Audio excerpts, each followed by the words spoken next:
Hello again and welcome back. My name is 𝐕𝐲𝐻𝐴, and in this video we're going to be talking about something that's really cool. It is a core keeper sorting system for all of your items. It is a fully automated sorting system. Now, full disclosure, I did not create this design. This is not mine. I'm not claiming it. This is made by two people, very wonderful people who created this, 𝗏𝗏𝗃𝗏 and 𝗏𝗏𝗃𝗏. I will link their video that they created as well as their channel down in the description for you guys to check out. As well as just, it is there. So make sure you guys give them full credit. They did a wonderful job on this and they are fantastic. I asked them and they said that I could go ahead and make a video about this. So thanks so much to them. So this is the system that they created. It is very cool. And essentially the way that it works is you are gonna go to you're gonna have your arrays of chests. You're gonna have your drop off point and your end point. And then you have your items scattered like this, like however you want to sort it. You could do individual stacks, you could do multiple stacks, you could do an entire chest of a single item, whatever you feel like doing, but this only really works with stackable items. You can't really do things like swords and things like that. It won't work. Swords and armor, like single stacked items, they can go through this, but you don't have a way of sorting them because they can't stack. So you're gonna set up all your chests like this. These lights here, by the way, they're just so you guys can see what I'm doing. So they're kind of in my way, but you don't need to have them here if you don't want to. You need to make sure that you don't have them. If you do decide to put like lights up in this system, you need to make sure that you don't put them to where they're attaching to any of the machine, because it will screw it up. So, and if you hook it up to the machine, then it's just gonna be a blinking light, which I don't like the blinking lights, they annoy me. Anyway, sorry for the little rant. Anyway, so we have all of our chests set up how we want to do it. So we're just gonna go through here. We're just gonna put a bunch of random crap in here to be sorted out. Doesn't matter. We're gonna fill this chest completely up. That is everything in my inventory. We'll even throw the fishing rod in there. So once we have all that, I'm gonna turn it on. You can leave this thing on too. It does not matter that actually. Okay, so. And then as you can see, it's going to go through the system and it's going to sort itself out.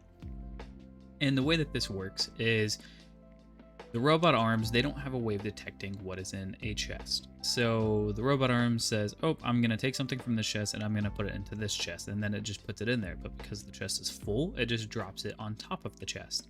This is where the drills come into place. The drill will then pull the item away from the chest. So that way this robot arm can grab it and then send it down the assembly line. And that's what each one of these does. So when something tries to get put into a chest, it goes, oh, the chest is full, and then it moves along. All the way down to the end, where you'll have all the items that we did not sort out just kind of get lost here at the end, just like my hopes and dreams. Anyway, moving on. So this is this is the main thing, and I gotta go find my stuff. So the downsides to this is, I'm doing this backwards. What am I doing?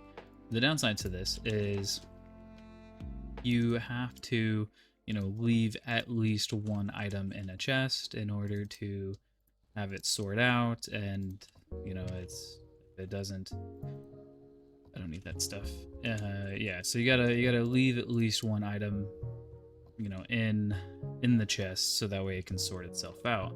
And now this is the brains behind the operation. So if I break this for you guys real quick, this is the main component here.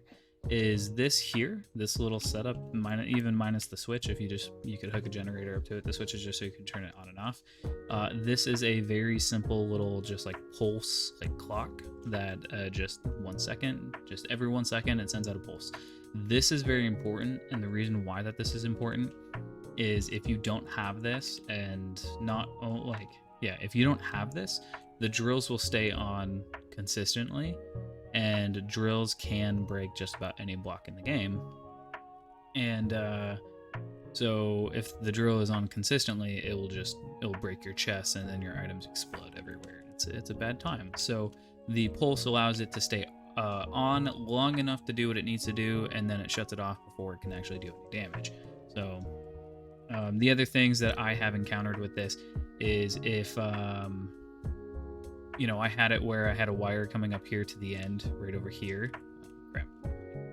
I had a wire coming up right here to the end, hooking up there, and then I had one coming up over to this end. Well, in the middle, I was losing power right here on this middle drill, so I just tied a wire over to right there. And for some reason, I don't fully understand why, I'm not going to try to explain it, I don't know. It allowed these two drills to stay on long enough to, maybe because it was just like more power, I have no idea. But allowed these two to stay on long enough so that way I could break the chest. So that is a thing to be wary of, is that, you know, you need to make sure that your wiring is correct and that you're not putting in too much wiring because it can interfere with the system. So to give you guys a quick setup on how this is made, I'll give you guys a quick little guide here. So I need to find my chests. That's what I need. Chests are important. So with the chest, you're just gonna put the chest down, and then we'll say that this one's our drop-off chest, and this robot arm is gonna face that chest, and then we want to have our endpoint chest. So this is where we're gonna sort our items. This is gonna be our start point. This is gonna be our endpoint, and then from here, there, starting here at the first drill, you don't need to include this first chest here because this one's already doing it. We're gonna put those in, and then in front of here you're gonna put the conveyor belt to push it over. And so that's literally the setup right there. It's very simple. And then for the clock, the little pulse thing down here, you just need a delay circuit facing into a logic circuit, and then you need my wires right here, and then you need 2 wires like that, and then you need this. And now the reason why that this works is because with a logic circuit, I can show this to you real quick. With a logic circuit, with my lights, I do with my lights, perfect. So with a logic circuit, if the way that they work is they require 2 sources of power in order to power something. And it doesn't matter what side that you put these 2 sources of power on, but if you put a third one, it shuts off. And so right here, if I put a generator here, we have 2 sources of power going into this, but then this puts out a thing of power that comes back around in a delay that shuts it off. And then because it's in a delay, it pulses. And so that's very simple how that works. And so that's the build right there. And yeah, like, I hope you guys like that. You know, that's awesome. Definitely make sure to go check out 𝐷𝐸𝐿 and Block of Butters setup on this. Check out their video, check out their channel. Make sure to give them a good like and thumbs up, and they would definitely appreciate it. Again, not my build, they 100% built it.